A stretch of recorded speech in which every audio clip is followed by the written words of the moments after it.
I would say just Happy Easter, but let's do it again. Christ is risen. Christ is risen indeed. Now, flip over your butterfly again. And here's another way to begin. Take that first verse of the music, and I'll say the first part, you say the second. I know that my Redeemer lives. What comfort this sweet sentence gives. He lives, he lives, he once was dead. He lives, my ever-living head. That's exciting. So Mary Magdalene came to the tomb early. Other women with her to do the normal thing, had spices and stuff to get the body ready.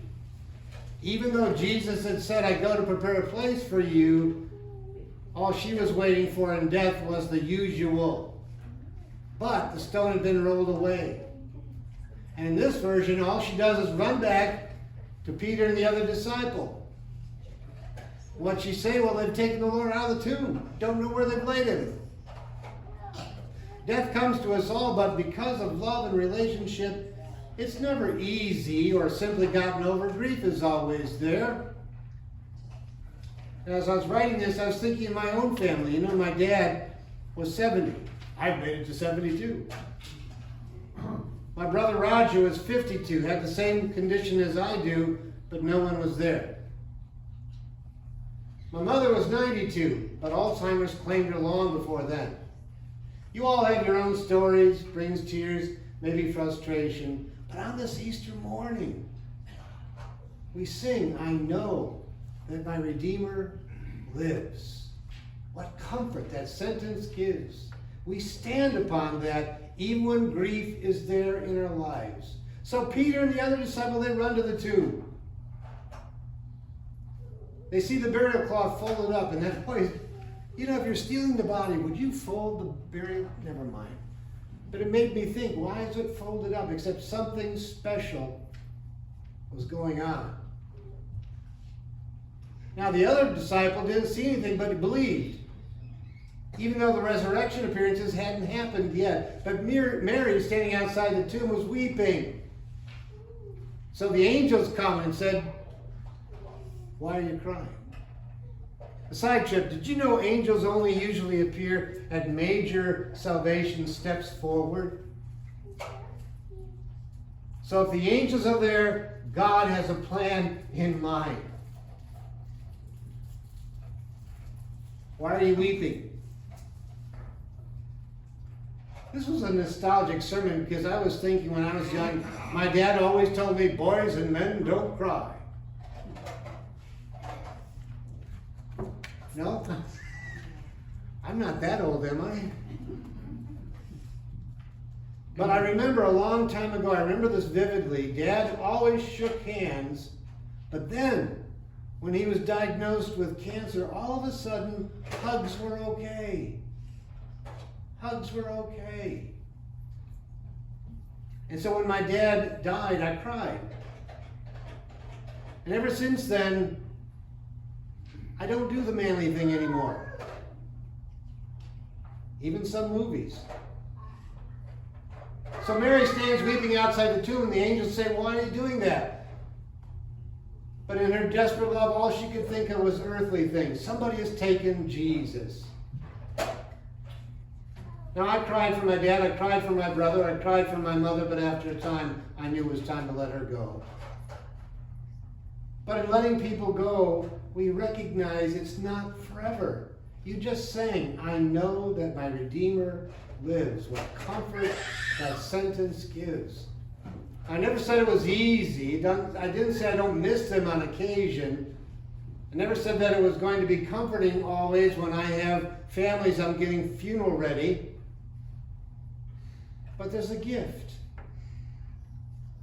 These butterflies recognize the gift of life. So Jesus says the same thing. Woman, why are you weeping? Now, I don't know, but Mary couldn't see. Because she says, well, they've taken my Lord away, and I don't know what they've done with him. Must be the gardener, she thinks. Made me think, today we know, but where are your eyes normally set? Do you have Easter eyes? Not long ago, and this made my wife very uncomfortable, we went to Preston Hanley to make our funeral arrangements. You know, pick out the casket, go to Prairie Haven to pick out our plots, pay for everything except the clergy and the grave digger.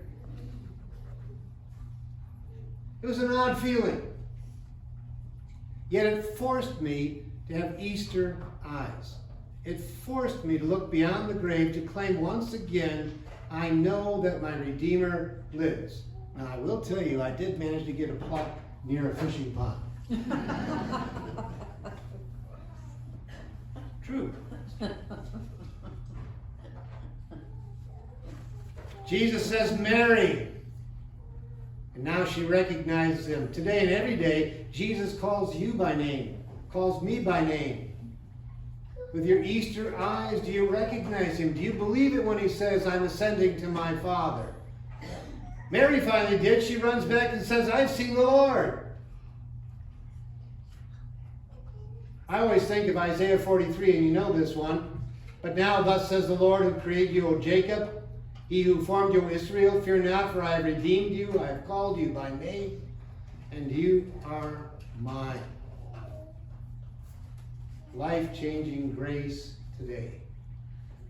Jesus calls Mary by name. We just had the baptism of Bennett, didn't we? He's been called by name.